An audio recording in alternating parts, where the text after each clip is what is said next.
Have you ever wondered why it feels so hard to think in English? Even after learning so many words and grammar rules? You may be able to read English, write in English, and even understand others when they speak. But when it comes to forming your own thoughts in English, it suddenly feels like a big wall stands in your way. This is because most learners don't actually practice the skill of thinking in English. They practice reading, writing, listening, and speaking, but their brain is still translating every word from their native language into English. The real secret to fluency is not just learning English words, but actually training your mind to think in English directly. So how can you do this? It begins with the small things. Your inner voice, the voice inside your head that speaks to you every day, can slowly be trained to use English. For example, when you wake up in the morning, instead of saying to yourself, "I need to brush my teeth," in your own language, say it in English, "I need to brush my teeth." If you are walking to school or work, describe what you see around you in English. Tell yourself, "The sun is bright today," or "That car is moving fast." At first, these sentences might feel slow or even unnatural, but the more you practice this kind of inner talk, the more automatic it becomes. Eventually, your brain will begin to think in English without needing to translate. Another powerful method is surrounding yourself with English sounds and words as much as possible. Your brain is like a sponge. The more English you hear, the easier it becomes to think in it.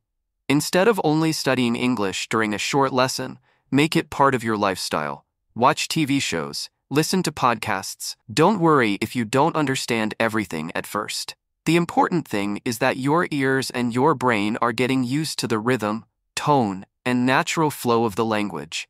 Over time, those sounds become familiar, and your brain begins to produce them on its own. Now here's something interesting. Thinking in English is not just about language. It's also about culture and habits of expression. Every language has a certain way of organizing thoughts. For example, in English, people tend to keep sentences short and direct. If you always try to think in long and complicated sentences from your native language, you will struggle to translate them. Instead, start practicing shorter, simpler sentences in English. Imagine you are texting a friend. English thinking is often like that, straight to the point.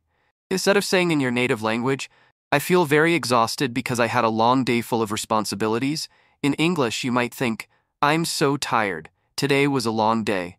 That's clear, natural, and fast.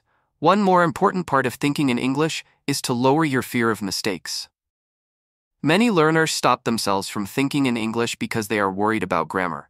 But thinking is private. No one else can hear your thoughts. This is your safe space. Even if your sentence in your head is not perfect, it doesn't matter. What matters is training your brain to move in English without stopping. With time, your mistakes will reduce naturally because your brain will get better at choosing the right words and grammar patterns. To make this habit stronger, you can also practice speaking to yourself in English when you are alone. Some people feel shy about this, but it is one of the best ways to train your brain. For example, if you are cooking, describe what you are doing. "I'm cutting the vegetables. Now I'm adding salt. The food smells good." If you are driving or walking, you can say, "I see children playing. The weather feels cold today."